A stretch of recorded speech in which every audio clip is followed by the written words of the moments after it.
வயநாடு நிலச்சரிவை தேசிய பேரிடராக அறிவிக்க ஒன்றிய அரசு மறுத்துவிட்டதாக கேரள அமைச்சர் ராஜன் தகவல். மாநில பேரிடராக அறிவித்து கூடுதல் நிவாரண உதவி வழங்க நடவடிக்கை எடுக்கப்படும் என்றும் உறுதி.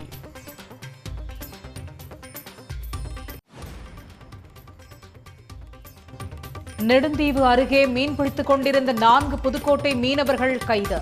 தமிழ்நாடு மீனவர்களுக்கு எதிராக இலங்கை கடற்படையினரின் தொடர் அத்துமீறல்.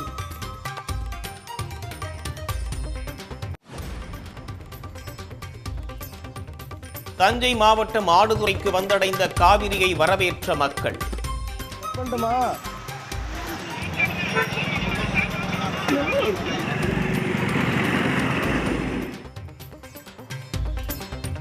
திருவாரூர் அருகே காவிரி நீர் வராததால் வறண்டு கிடக்கும் நீர்நிலைகள்.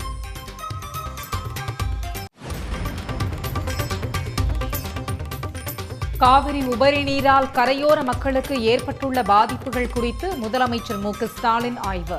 பள்ளிப்பாளையம் பகுதி மக்களிடம் குறைகளை கேட்டறிந்தார்.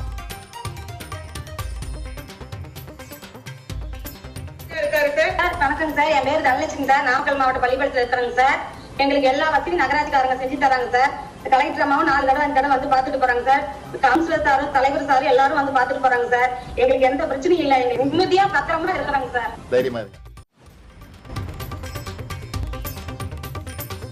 மராட்டிய முதலமைச்சர் ஏக்நாத் ஷிண்டேவை 12 நாட்களுக்குள் 2வது முறையாக சந்தித்தார் சரத்பவார்.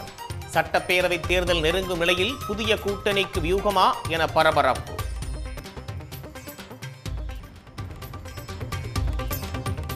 கர்நாடகாவின் ஜோக் அருவியில் ஆர்ப்பரித்து கொட்டும் வெள்ளம்.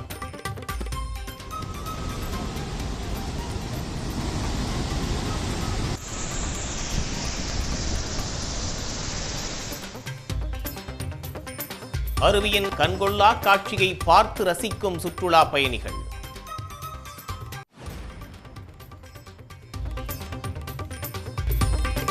சேலம் அருகே 11 அடி ஆழத்தில் ஏலியனுக்கு கோயில் கட்டி சிலை வைத்து வினோத பூஜை.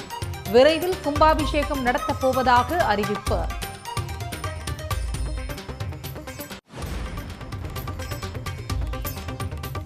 வெளிநாட்டில் வேலை வாங்கி தருவதாக 4000 பேரை ஏமாற்றி 200 கோடி ரூபாய் மோசடி. உத்தரப்பிரதேசத்தைச் சேர்ந்த 4 பேரை கைது செய்து விசாரணை.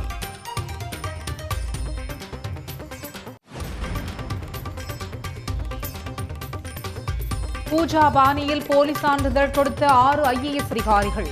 மோசடி அம்பலமானதை அடுத்து விசாரணை நடத்த UPSC திட்டம். சன் நியூஸ் வாட்ஸ்அப் சேனலை ஃபாலோ செய்யுங்கள். QR கோடை ஸ்கேன் செய்து சன் நியூஸோடு இணைந்திருங்கள்.